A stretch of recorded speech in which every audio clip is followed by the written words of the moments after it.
we do a segment here, and let's do it now. And we've talked a little bit about it, where if you're buying stock in AJ Griffin, who may you have bought stock in previously? And this is where we kind of go into our comps a little bit.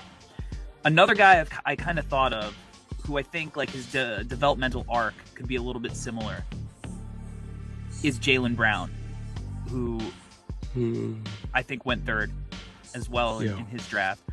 Now he went to a situation where that draft pick was through a trade, but they had guys on that team that he entered into that were kind of veterans to kind of steer him, and then his natural ability that you saw in his work ethic made it come together for a guy who you looked at as more of like an athlete with some raw skills. Like, that's a trajectory that I could absolutely see for AJ. And now there's a question, like, all the debates, the Celtics are struggling and whatnot, but like, who should they trade, Tatum or should they trade Brown, whatever, because they're both at that level where you could look at them as 1A guys. Totally agree. So I think for me, like Jimmy Butler, Jaylen Brown, like that's kind of like the trajectory that I could really foresee for AJ. It's a really good one. For me, like when people ask me about him around the league, I have to be careful because I want to say he's sort of like the next, I know this is going to sound really weird, Draymond. In that, not so much in that the defensive IQ, like we know Draymond is a defensive genius. AJ is a more offensive talent by a lot, but he can guard 5 spots.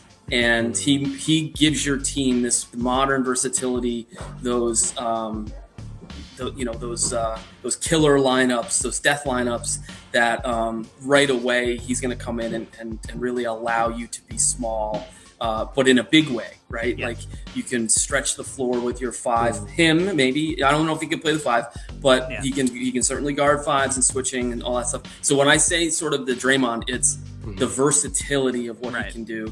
And the other part of it too, just from a comp perspective, he has that physicalness where you're just like, he's so gifted in how he looks. To me, like, you mentioned Draymond, he's reminded me a lot of how Tibbs used Jimmy Butler when he was very young. Jimmy wasn't always this guy who was this primary ball handler who could run your whole offense. He was playing off of Luol Deng, and he was behind like Keith Bogans in the rotation. He was just this guy who'd come in, play defense, make hustle plays, keep the ball moving, cut to the hoop, find all these seams. AJ's reminded me a lot. Now, obviously, he gets to show off a little bit more than a young Jimmy Butler did. But even in his movements, kinesthetically, I just, some of the hang time stuff, there's so much Jimmy in him, and it got me wondering. His dad played for the Bulls, coached with Tibbs, I believe. I'm wondering if he was around any of those Chicago practices when he was a kid and how much that had an influence on him growing up. Great relationship with Adrian, who was a fantastic college player. I know people who played against him, talking about just how strong, smart, what a high IQ guy. Seton Hall, played in the league for a while.